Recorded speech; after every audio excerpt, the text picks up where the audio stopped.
விஜய் ரஜினி ரசிகர்களிடையே சமூக ஊடகங்களில் நடக்கும் பனிப்போர் நாம் அனைவரும் அறிந்ததே. சமயத்தில் ரஜினி, விஜய் இருவருமே ஒருவரை ஒருவர் மறைமுகமாக விமர்சித்து வந்ததாகவும் கூறப்பட்டது. இது கடந்த சில மாதங்களாக இல்லாமல் இருந்த நிலையில் இசைஞானி இளையராஜாவின் பாராட்டு விழாவில் நடிகர் ரஜினி பேசியிருப்பது மீண்டும் இருதரப்பினரிடையே சலசலப்பை கிளப்பியுள்ளது. ரஜினி பேசியது என்ன, இந்த பனிப்போரின் தொடக்கம் என்ன, விரிவாக பார்க்கலாம். இந்திய நாட்டு அரசியலில் ஒரு நட்சத்திரமாக இருந்து கொண்டு தமிழ்நாட்டு அரசியலில் இந்திய நாட்டு ஆளும் கட்சியினருக்கும் புதிய பழைய எதிர்கட்சியினர்களுக்கும் ஒரு சவாலாக இருந்து கொண்டு வாங்க 26ல பார்க்கலாம் அப்படின்னு தனக்கே அந்த புன்னகையுடன் செயல்பட்டு கொண்டிருக்கும் சிஎம் அவர்களுக்கு மதிப்புரிய என்னுடைய நண்பர் தமிழக முதலமைச்சர். இந்திய திரை இசையின் ஜாம்பவான் இசைஞானி இளையராஜா அவர்களுக்கு தமிழக அரசு சார்பில் பாராட்டு விழா நடத்தப்பட்டது. முதலமைச்சர் மு க ஸ்டாலின் தலைமையில் நடைபெற்ற இந்த நிகழ்ச்சியில் துணை முதலமைச்சர் உதயநிதி ஸ்டாலின், ரஜினிகாந்த், கமல்ஹாசன், KN நேரு உள்ளிட்ட முக்கிய தலைவர்கள் பலரும் பங்கேற்றனர். இதில் பேசிய நடிகர் ரஜினிகாந்த் தொடங்கும் போதே முதலமைச்சர் மு க ஸ்டாலினை பாராட்டி பேசியதோடு பழைய புதிய எதிர்க்கட்சிகளுக்கு மு க ஸ்டாலின் சவாலாக திகழ்கிறார் என்றும் 2026 வாருங்கள், அவர் பார்த்துக் கொள்வார் என்றும் பேசியிருந்தார். அவர் விஜயை குறிப்பிட்டுத்தான் இப்படி பேசியிருக்கிறார் என்ற விமர்சனத்திற்கு ஆளாகி ஏற்கனவே இருந்த ரசிகர் சண்டைக்குள் மீண்டும் எண்ணெயை ஊற்றியுள்ளது.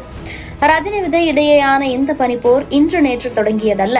தமிழ் சினிமாவின் சூப்பர் ஸ்டார் விஜய்தான் என நடிகர் விஜயின் வாரிசு திரைப்பட இசை வெளியீட்டு விழாவில் நடிகர் சரத்குமார் பேசிய போது தொடங்கியது. இது ரஜினி விஜய் ரசிகர்களுக்கு இடையே சமூக ஊடகங்களில் பெரும் விவாதத்தை கிளப்பியது. அந்த சர்ச்சையும் அதையொட்டிய விவாதங்களும் ஜெயிலர் திரைப்பட இசை வெளியீட்டு விழாவிலும் எதிரொலித்தன. அப்போது சன் பிக்சர்ஸ் கலாநிதி மாறன் சூப்பர் ஸ்டார் என்றால் அது ரஜினிகாந்த் மட்டும்தான், தமிழகத்தில் மட்டுமல்ல இந்தியாவின் சூப்பர் ஸ்டார் ரஜினிதான் என தெரிவித்திருந்தார்.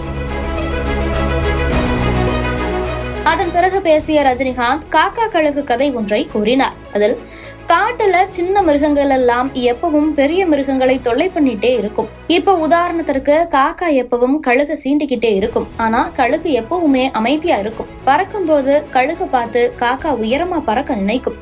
இருந்தாலும் காக்காவால் அது முடியாது. ஆனாலும் கழுகு ரக்கையை கூட ஆட்டாம எட்ட முடியாத தூரத்துல பறந்துகிட்டே இருக்கும். உலகின் உன்னதமான மொழி மௌனம் தான். சூப்பர் ஸ்டார் பட்டத்திற்கு பிரச்சனை இப்போது இல்லை, 1977 ஆரம்பிச்சிருச்சு. அப்போ எனக்கு ஒரு படத்துல சூப்பர் ஸ்டார் டைட்டில் போட்டப்ப நானே வேணாம்னு சொன்னேன். ஏன்னா அப்ப கமல் ரொம்ப பெரிய உயரத்துல இருந்தாரு, சிவாஜியும் ஹீரோவா நடிச்சிட்டு இருந்தாரு. அதனால சூப்பர் ஸ்டார் பட்டம் வேண்டாம்னு சொன்னேன். ஆனால் ரஜினி பயந்துட்டாருன்னு சொன்னாங்க. நாம பயப்படுறது 2 பேருக்கு தான். ஒன்னு அந்த பரம்பொருள் கடவுளுக்கு, இன்னொன்னு நல்லவங்களுக்கு. மற்றபடி யாருக்கும் பயப்படுறதில்ல. அதுக்கப்புறம் இதை கேட்ட உடனேயே சோசியல் மீடியாவில் அவரை காக்கான்னு சொல்லிட்டாரு, இவரை கழுகுன்னு சொல்லிட்டாருன்னு போடாதீங்க என தன்னுடைய குட்டி கதையை முடித்திருந்தார். ஏற்கனவே ரஜினி விஜய் ரசிகர்களுக்கிடையே சமூக ஊடகங்களில் விவாதம் சூடுபிடித்திருந்த நிலையில் காக்கா கழுகு கதை சினிமா வட்டாரங்களில் பேசுபொருளானது. இதைத் தொடர்ந்து லியோ திரைப்பட வெற்றி விழாவில் விஜயும் ஒரு குட்டி கதையை சொல்ல அதிலும் காக்கா கழுகு இடம்பெற்றிருந்தது. அதில் ஒரு காட்டுக்குள் 2 பேர் வேட்டைக்கு போனாங்க. அந்த காட்டுல மான், மயில், முயல், காக்கா, கழுகு என எல்லாம் இருக்கும். காடுன்னு இருந்தா இதெல்லாம் இருக்கும் தானே, அதற்காக சொன்னேன். காட்டுக்கு சென்ற 2 வேட்டைக்காரர்களில் வில்லம்பு ஒருவர் எடுத்து சென்றார், ஒருவர் ஈட்டி எடுத்து சென்றார். வில்லம்பு எடுத்து சென்றவர் முயலை வேட்டையாடி எடுத்து சென்றார். ஈட்டியை எடுத்து சென்றவர் யானையை வேட்டையாட நினைத்து எதுவும் இல்லாமல் வீட்டிற்கு சென்றார். இதில் யார் வெற்றி பெற்றவர்? யானையை வேட்டையாட நினைத்தவர் தான் வெற்றியாளர்.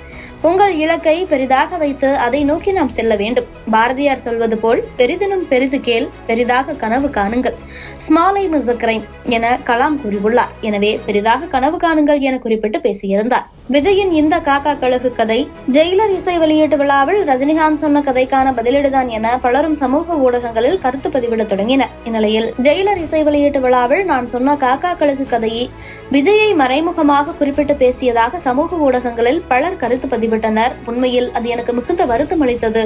அவருக்கு போட்டி அவர்தான் என்று விஜயே சொல்லியிருக்கிறார். விஜய் எனக்கு போட்டி என நான் நினைத்தால் அது எனக்கு மரியாதை இல்லை, கௌரவம் இல்லை. விஜய் என்னை போட்டியாளராக நினைத்தால் அது அவருக்கு மரியாதை இல்லை. 2 பேரின் ரசிகர்களும் இந்த விவாதத்தை தவிர்த்து விடுங்கள், இது என்னுடைய அன்பான வேண்டுகோள் என கூறியிருந்தார் ரஜினிகாந்த்.